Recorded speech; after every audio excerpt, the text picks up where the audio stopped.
Bonjour et bienvenue dans ce nouvel épisode de l'Église Ensemble. Aujourd'hui, nous retrouvons le pasteur Alain Bonnefond qui va nous partager une prédication qui a pour titre « À quoi tu sers ?» Si vous avez des questions, vous pouvez les poser dans le chat, un pasteur y répondra. Je vous dis bon sabbat et bon visionnage.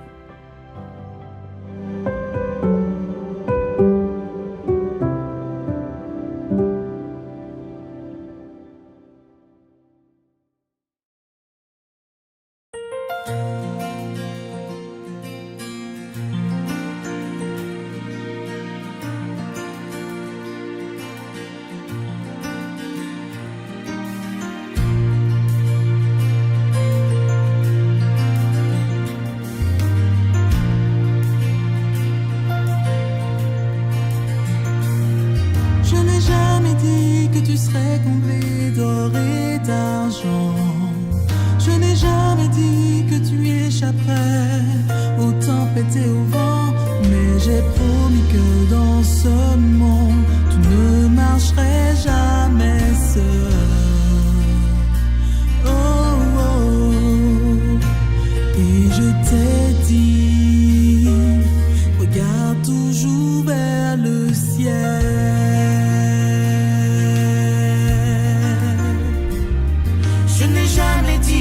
Tu n'aurais pas à affronter la peur, ni que tu ne connaîtrais jamais la solitude, le malheur. Mais je t'ai dit, je serai toujours avec toi. Oh, oh, oh. Et je t'ai promis ma force dans les combats. Tu sais que si je promets, je ne trahis jamais. Ma grâce sera suffisante au cœur de la tourmente. Mon amour te soutiendra, il ne faillira pas. J'en fais la promesse, j'en fais la promesse, accepte-la.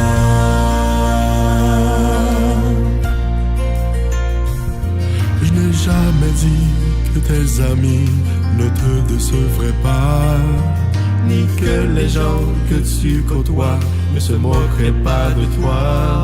Moi je te rappelle combien on m'a méprisé.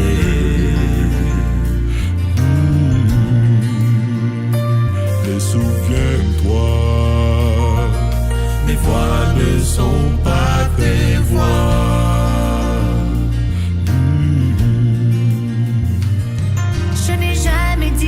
Qu'aucune souffrance n'affligerait ton corps, ni que te seraient épargnés les affres de la mort. Et je t'ai dit dès aujourd'hui, je te prépare une place. Oh, oh, oh, dans le pays où toutes les larmes s'effacent. Je reviendrai te chercher, te prendre à mes côtés. Dans le royaume de la grâce, tu me verras face à face. Ensemble nous allons chanter pour toute l'éternité. J'en fais la promesse, j'en fais la promesse.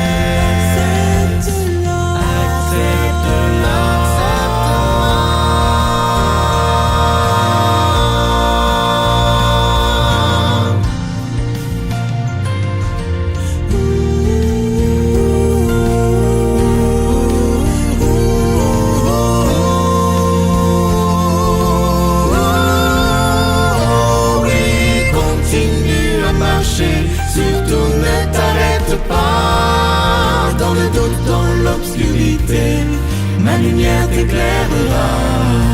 Rien ne peut nous séparer, nous sommes presque arrivés. J'en fais la promesse, j'en fais la promesse, accepte-la. J'en fais la promesse, j'en fais la promesse, accepte.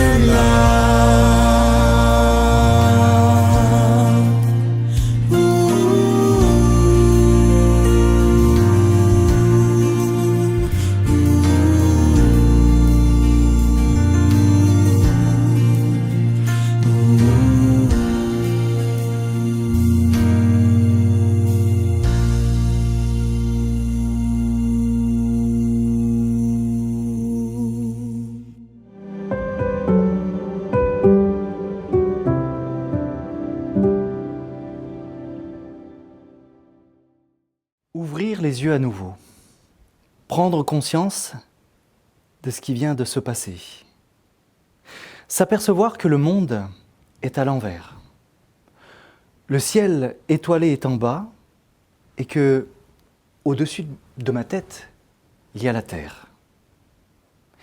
Et pour cause, je viens de faire plusieurs tonneaux avec la voiture. Plus de pare-brise, plus de vitres. Ce qui est bien, car c'est par là que j'aimerais sortir, m'extraire de cette voiture. Mais il y a cette satanée ceinture qui me maintient la tête en bas, avec laquelle je me bats pour retrouver l'endroit de ma vie. Reprendre ces esprits debout sur le bas-côté de la route, comprendre que la voiture des parents ne roulera plus jamais. Je ne réalise pas tout de suite, mais près d'une heure après, je fais le tour de ma personne pour voir si j'ai quelque chose, quelques blessures. Rien. Si ce n'est une petite gêne dans l'œil droit qui s'avère être un petit bout de verre du pare-brise. Je suis vivant, j'ai 19 ans et ma vie aurait pu s'arrêter là, sur le bord de la route. Est-ce un miracle? Pour moi, pas de doute, c'en est un. Est-ce que Dieu préserve toujours? Cette question, bizarrement, m'a accompagné tout au long de mes études de théologie et pendant toute ma vie de pasteur. Combien de pourquoi sans réponse quant à la soi-disant absence de Dieu dans certaines situations. Dès que le malheur s'abat ici et là, les mêmes questions surgissent. Tremblement de terre, inondations, guerre, un peu partout sur la surface de notre terre. Ces hommes et ces femmes, tombés ici et là, étaient-ils plus coupables que ces autres personnes qui restent en vie? Dieu ne préserve-t-il donc pas toujours? Quelle est donc l'origine de tous les maux, de tous ces maux qui tombent ici et là, sans trop faire de distinction entre les justes et les injustes? Les deux réponses habituelles du pasteur, un se trouve dans l'épître de Jacques, chapitre 1er, verset 13, où l'apôtre va dire que, encore une fois, Dieu n'est pas à l'origine du mal. Et puis Job, les chapitres 1 et 2, où encore une fois on voit ce qui se passe derrière la scène, discussion entre le malin et Dieu, et s'apercevoir encore une fois que Dieu n'est pas celui qui agit pour le mal, mais qui laisse peut-être faire. Et Jésus, que répondrait-il à cette question? Parce que cette même question revient dans nos vies. Pourquoi je suis là? À quoi je sers? Cette question, on peut la voir dans le texte de Luc 13, l'évangile de Luc, chapitre 13, les versets 1 à 5, où Jésus est confronté lui aussi à cette question. On ne l'entend pas cette question, mais dans la réponse de Jésus, on s'aperçoit encore une fois qu'il veut répondre à cette question. Je lis le texte dans l'évangile de Luc, chapitre 13, à partir du verset 1er. En ce temps-là, quelques personnes vinrent lui raconter ce qui était arrivé à des Galiléens, dont Pilate avait mêlé le sang à celui de leur sacrifice. Il leur répondit : « Pensez-vous que ces Galiléens aient été de plus grands pécheurs que tous les autres Galiléens, parce qu'ils ont souffert de la sorte? Non, je vous le dis. Mais si vous ne changez pas radicalement, vous disparaîtrez tous de même. Ou encore ces 18 sur qui est tombée la tour de Siloé et qu'elle a tué. Pensez-vous qu'ils aient été plus coupables que tous les autres habitants de Jérusalem? Non, je vous le dis. Mais si vous ne changez pas radicalement, vous disparaîtrez tous pareillement. On questionne Jésus pour de multiples sujets et lui répond aux scribes, aux pharisiens, à la foule, avide de son enseignement. Et voici l'homme confronté à la mort, cette peur de la mort. Le peuple juif considérait la mort comme une punition. S'il est mort, c'est parce qu'il était pécheur, certainement. Ce discours va bien lorsque le mort en question était un pécheur reconnu de tous. Et même s'il ne l'était pas reconnu, sa mort prouve bien qu'il en était un. Mais quand la mort s'abat sur des innocents, sur des personnes qui faisaient acte de piété, comme dans notre texte, ces personnes qui étaient montées faire un sacrifice, Seigneur, était-il vraiment pécheur? Jésus, vous le remarquez dans le texte, répond brièvement à cette question. Non, je vous le dis. Son message s'adresse essentiellement aux vivants. Jésus ne s'attarde pas longtemps auprès des morts. C'est peut-être dur à entendre pour ceux qui viennent de perdre un être cher, comme cet homme parmi les disciples qui demande la permission d'ensevelir son Père dans Matthieu 8, versets 21 et 22, et Jésus de lui répondre « Suis-moi, laisse les morts ensevelir leurs morts ». Jésus s'adresse aux vivants et répond même à leurs questions sous-jacentes. « S'il n'était pas plus pécheur que moi, que dois-je faire pour ne pas mourir ou pour bien mourir ?» Et avec le « non », je vous le dis, de la réponse de Jésus, vient cette phrase « Si vous ne vous repentez pas, si vous ne changez pas radicalement, vous périrez tous pareillement. » Que veut dire Jésus dans cette réponse? Si vous ne confessez pas vos péchés, si vous ne changez pas de vie, la mort vous atteindra tous également. Difficile de comprendre. Est-ce que Jésus parle d'une certaine inégalité dans la mort? Il y a une différence dans la mort pour ceux qui font le bien et ceux qui font le mal? Ou est-ce que Jésus parle de la soudaineté de la mort? Si le texte s'arrêtait là, on resterait quelque part un petit peu sur notre faim. Mais le texte continue. Et Luc, après ses interpellations, après ses échanges avec la foule, eh bien, nous dit que Jésus raconte cette parabole. Verset 6. Il disait aussi cette parabole. Un homme avait un figuier planté dans sa vigne. Il vint y chercher du fruit et n'en trouva pas. Alors il dit au vigneron, « Voilà 3 ans que je viens chercher du fruit sur ce figuier, et je n'en trouve pas. Coupe-le donc. Pourquoi occuperait-il la terre inutilement ?» Le vigneron lui répondit, « Maître, laisse-le encore cette année, le temps que je creuse tout autour et que j'y mette du fumier.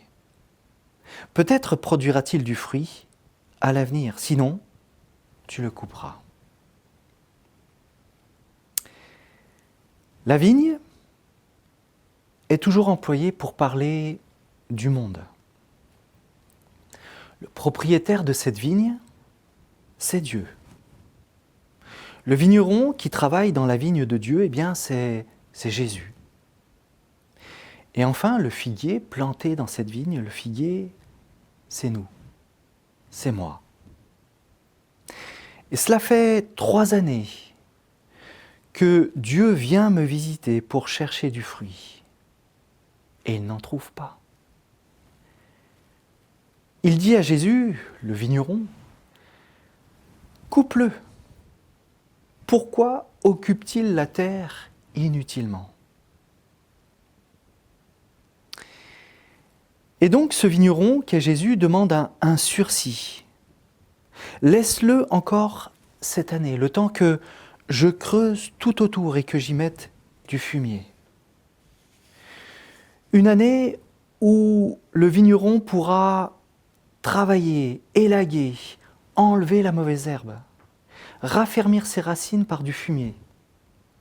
Tout ce travail pour qu'à l'avenir, ce figuier puisse porter du fruit. C'est vrai que je peux me poser la question de savoir pourquoi la mort paraît si injuste, car elle touche l'innocent comme le coupable. Mais je peux aussi me poser la question de savoir pourquoi moi, je suis encore vivant aujourd'hui. Pourquoi ai-je été épargné ? Une fois encore, Jésus s'adresse aux vivants. Le figuier a été épargné, 1 année de sursis pour qu'il puisse porter du fruit. Mais qu'est-ce que ça veut dire, porter du fruit ? Faire des bonnes œuvres ? Aimer son prochain ? S'engager dans des projets humanitaires ? Avoir foi et confiance en Dieu ? Certes, tout cela, c'est porter du fruit. Mais il y a un fruit que nous devons chercher à cultiver par-dessus tout, et qui englobe peut-être tous les fruits. Et là encore, si nous n'avions que cette parabole, on resterait encore sur notre faim. Mais le texte se poursuit. Évangile de Luc, chapitre 13, le verset 10. Il enseignait dans une des synagogues un jour de sabbat. Or, il y avait là une femme rendue infirme par un esprit depuis 18 ans. Elle était courbée et ne pouvait absolument pas se redresser. Quand il la vit, Jésus l'appela et lui dit « Femme, tu es délivrée de ton infirmité. » Et il lui imposa les mains. À l'instant même, elle se redressa et se mit à glorifier Dieu. Cette femme, c'est elle aussi un figuier planté dans la vigne de Dieu. Cette femme ne remplit pas la fonction à laquelle elle est destinée. Et encore une fois, Jésus vient auprès d'elle, lui dit « Femme, tu es délivrée de ton infirmité ». Il lui impose les mains, et à l'instant même, le figuier qu'elle est se redresse et se met à porter du fruit. Mais dans le texte, il est dit « Elle se mit à glorifier Dieu ».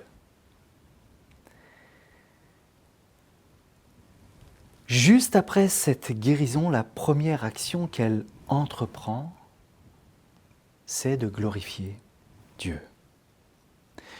Prenons un autre exemple. Dans le 2e livre des Rois, au chapitre 20,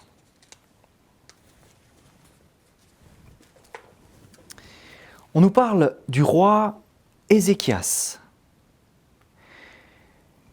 Le prophète Nathan vient le voir et lui dit « Ta vie s'achève et mets de l'ordre dans ta maison parce que le Seigneur a décidé de la fin de ta vie. » Ézéchias va, au verset 2, tourner son visage vers le mur et prier le Seigneur en disant S'il te plaît, Seigneur, souviens-toi, je t'en prie, que j'ai marché devant toi avec loyauté et d'un cœur entier, et que j'ai fait ce qu'il te plaît. » Et Ézéchias se mit à pleurer abondamment. Ésaïe n'était pas encore sorti de la cour centrale lorsque la parole du Seigneur lui parvint. « Retourne dire à Ézéchias, chef de mon peuple, ainsi parle le Seigneur, le Dieu de David, ton père. J'ai entendu ta prière, j'ai vu tes larmes. Je te guéris. Le 3e jour, tu monteras à la maison du Seigneur. J'ajouterai 15 années à ta vie. Je te délivrerai ainsi que cette ville de la main du roi d'Assyrie. Je protégerai cette ville à cause de moi et à cause de David, mon serviteur. » Au lieu d'avoir 1 année de sursis, Ézéchias a 15 années de sursis. Cette nouvelle, elle est propagée dans tout le royaume et bien au-delà du royaume, puisque des messagers viennent de Babylone pour avoir une audience auprès d'Ézéchias. Et je lis au verset 12, « En ce même temps, Bérodac, Baladan, fils de Baladan, roi de Babylone, envoya une lettre et un présent à Ézéchias, car il avait appris la maladie d'Ézéchias. Ézéchias donna audience aux envoyés et leur montra tous ses dépôts, l'argent et l'or, les essences odoriférantes et les parfums, son arsenal et tout ce qui se trouvait dans ses trésors. Il n'y eut rien qu'Ézéchias ne leur fit voir dans sa maison et dans tous ses domaines. Ésaïe le prophète vint ensuite trouver le roi Ézéchias et lui dit « Qu'ont dit ces hommes-là ? D'où venaient-ils » Ézéchias répondit « Ils sont venus d'un pays lointain, de Babylone. » Ésaïe dit encore « Qu'ont-ils vu dans ta maison » Ézéchias répondit « Ils ont vu tout ce qui est dans ma maison. Il n'y a rien dans mes trésors que je ne leur ai fait voir. » Alors Ésaïe dit à Ézéchias « Écoute la parole du Seigneur. Les jours viennent où l'on emportera à Babylone tout ce qui est dans ta maison et tout ce que tes pères ont amassé jusqu'à ce jour. Il n'en restera rien, dit le Seigneur. » Je m'arrête là. Mais l'occasion était là pour Ézéchias, après avoir obtenu 15 années supplémentaires à sa vie, eh bien de porter du fruit, de rendre gloire à Dieu. Et au lieu de cela, il va montrer ses trésors, tout ce que ses pères et lui-même ont amassé. Quelque part, mettre le focus sur moi, sur mes ancêtres, sur ce que j'ai acquis, plutôt que sur Dieu et cette guérison que j'ai acquise par le Seigneur et par l'Éternel. Au lieu de glorifier l'Éternel, comme il aurait pu ou aurait dû le faire, son orgueil l'a emporté sur la reconnaissance d'être guéri et d'avoir 15 années supplémentaires à sa vie. Notre principale fonction sur cette terre est de glorifier Dieu. Par nos paroles, par nos gestes, par nos intentions, par nos attentions envers ceux qui nous entourent en toutes circonstances. Même si la mort a emporté prématurément un être cher, même si je traverse de multiples difficultés, même si les événements autour de moi ne sont pas favorables, je suis ce figuier planté dans la vigne de Dieu. Et ce que le Seigneur vient chercher, c'est ma reconnaissance envers lui. Parce que, au lieu de focaliser sur les événements, sur les personnes qui, ici et là, meurent, je pourrais aussi me focaliser sur ma vie, sur pourquoi je suis encore en vie aujourd'hui? Et si je suis encore en vie aujourd'hui, n'est-ce pas des années supplémentaires, un sursis que Dieu me donne à travers ce vigneron qui va élaguer, travailler, mettre du fumier autour de moi, figuier, planté dans la vigne, et me permettre à l'avenir de porter du fruit.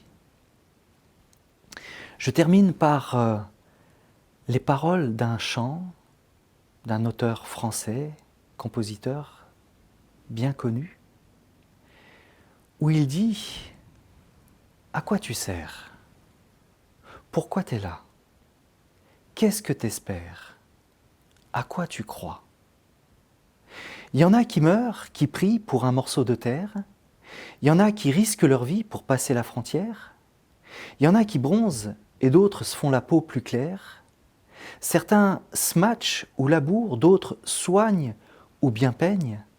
C'est à toi, c'est ton tour. Qu'est-ce que t'as dans les veines? À quoi tu sers? Pourquoi t'es fait? Il y en a qui grimpent en l'air pour un peu plus de silence. Il y en a qui vivent sous terre, où ça hurle, où ça danse. Il y en a qui lèvent des croix pour ceux qui n'y croient pas. Il y en a qui pincent des cordes, il y en a qui frappent des pots.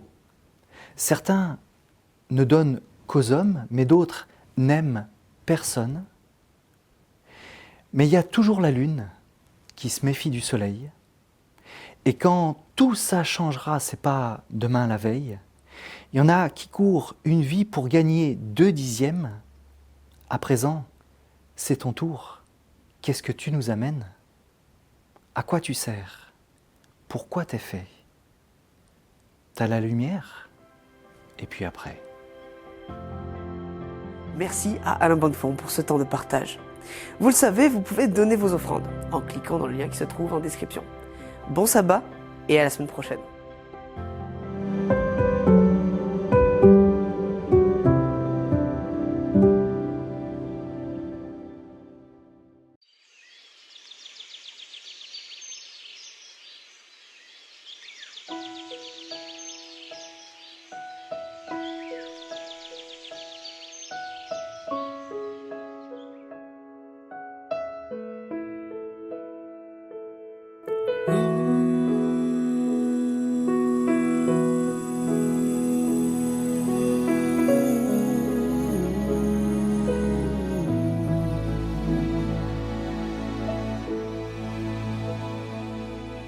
Si mon peuple que je chéris s'humilie, et s'il me prie, si mon peuple se détourne de mal, si le sincère est loyal,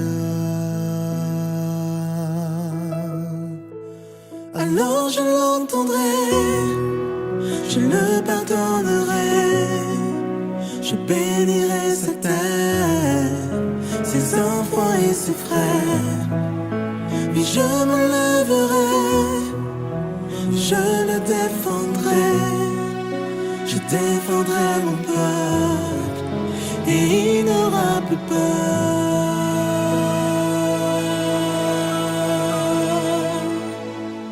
Si mon peuple cherche ma sagesse plus que l'or ou les richesses. Oh, ouais, s'ils prient les uns pour les autres, s'ils confessent chacun leur faute. Oui, je les entendrai, je les pardonnerai. Je bénirai leur terre, les enfants et les frères. Et je me lèverai, je les défendrai. Je défendrai mon peuple, et il n'aura plus peur. Et je me souviendrai de toutes mes promesses. J'entendrai vos prières. Je guérirai la terre Et en ce jour nouveau, mon peuple et mon troupeau vivra dans l'abondance, dans la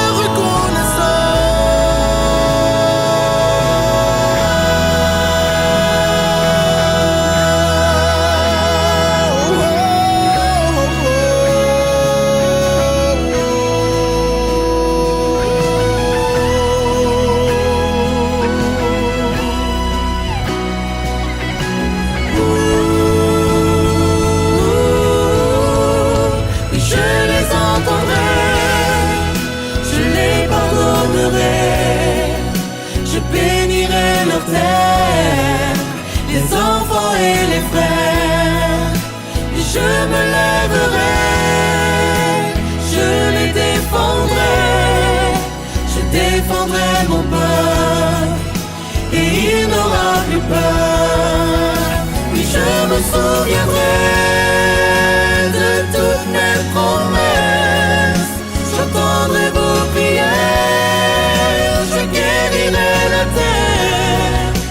Et en ce jour nouveau, mon peuple, mon troupeau vivra dans l'abondance, dans la reconnaissance.